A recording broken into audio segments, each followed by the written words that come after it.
Hello, you're on the internet, which has a lot of lies, extremism, and misinformation on it. Lies and misinformation are bad because it makes people believe things that aren't true, like vaccines causing cancer or that Jews run the world and other conspiracy theories.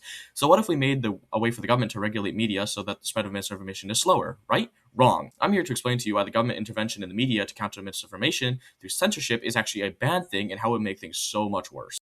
My first point is that extremism and misinformation most commonly forms and spreads on backdoor websites or apps such as 4chan, Reddit, and Discord, and not from traditional mainstream media. Why is this important, you may ask? It's important because communities like 4chan are incredibly hard to regulate if the owner of the website refuses to increase moderation and protectors against extremism and misinformation. Also, the people in these websites that spread misinformation tend to be the we know the truth and the world is out to censor us kind of people. So don't you think that censoring them is accidentally proving their point in their own head, even if their political beliefs are the stupidest things you've ever heard? There's really no way to stop these fringe groups on these online spaces, as everything we can think of just tends to lead to a bad outcome in one way or another. An example of extremism that formed off the internet is the Unite the Right protests of Charlottesville. These protests were formed to protest the removal of the Robert E. Lee statues, the guy who supported slavery. Anyways, these protests were formed over websites like Facebook, 4chan, and Reddit, and they were full of neo-Nazis, racists, and other hate groups. In response to these hate groups, counter-protests were set up by anti-fascists like Antifa, the Black Lives Matter movements, local progressives, leftists and socialists, and other protests against the neo-Nazis. Fights were already breaking out between the two groups, and the police were failing to separate them. The tragedy peaked when a white nationalist got in his car, drove it into the protesters, killing one woman and injuring many others. Now, I know what you're thinking. What if we just make requirements of moderation for these websites? Now, I know that sounds like a good idea, but it's really not.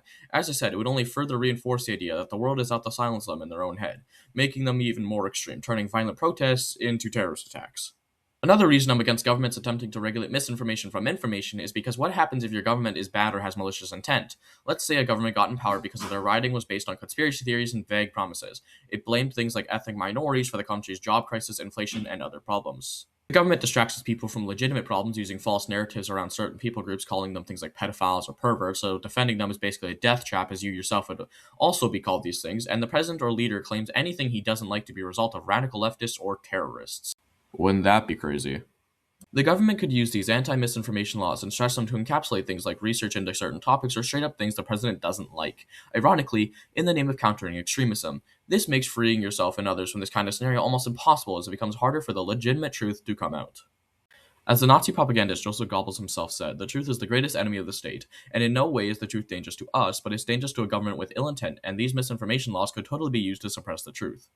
My next reason for being so against government regulation of the media is because some things that are false one day could turn out to be true another day and vice versa. Throw back to 1854 during a cholera outbreak in London. Tons of people were dying and the government thought that cholera was spread through the air, but this guy named John Snow suggested that it was spread through untreated and unclean water and not through bad air. The government rejected his idea, kinda just said it was stupid and continued with the theory that it was spread through air. This resulted in many deaths. While Jon Snow wasn't outright censored, the government pushed the idea that his idea was absolutely wrong and shouldn't be considered. Since people trusted the government more in this time, people ignored Jon Snow's ideas and kept on with the air idea. My point here is that if we regulate too hard, we could be rejecting truthful ideas that just simply don't have the evidence to prove yet, which slows down progress for humanity, possibly costing more lives. Governments aren't always wrong, but it's best to keep ideas open even if they seem ridiculous in the moment. My last and final point is that the government, no matter who it is biased. In modern politics, we've seen a shift from a government trying to serve its people into trying to create their own vision of an ideal world, and creating said world is easier to do without an opposition. So if it be intentionally or unintentionally, misinformation laws make it harder for political parties to criticize and debunk things from the ruling party, as the government could deem things as misinformation even though they aren't. The whole point of the system we've set up here in the West and other democratic nations is that it's we the people, and that isn't just getting to choose things. It comes with a responsibility as well. We have to think critically about who we elect, what choices we make, separate truth from propaganda, and all be responsible voters. In a democracy, we can't expect the government to make things easy for us. We can't expect them to defend us from misinformation unless we want to be subject to propaganda. I'm going to be honest, the government in the modern day doesn't have your best interest in mind. Whether it be liberal or conservative, Democrat or Republican, your government doesn't really care about you. They want more power, but the great thing about a democracy is that we have the ability to get the power-hungry leaders out of powerful roles through democratic means, so we don't have to have a violent revolution every time the government abuses its people time and time again. But things like misinformation laws are willingly giving up our power with the naive hope that the government is an actual good person this time, which 9 times out of 10 is not the case. Our freedom of speech, even if some of it is misinformation, is ultimately what protects us from the government, and to give it up, I believe to not be an informed decision.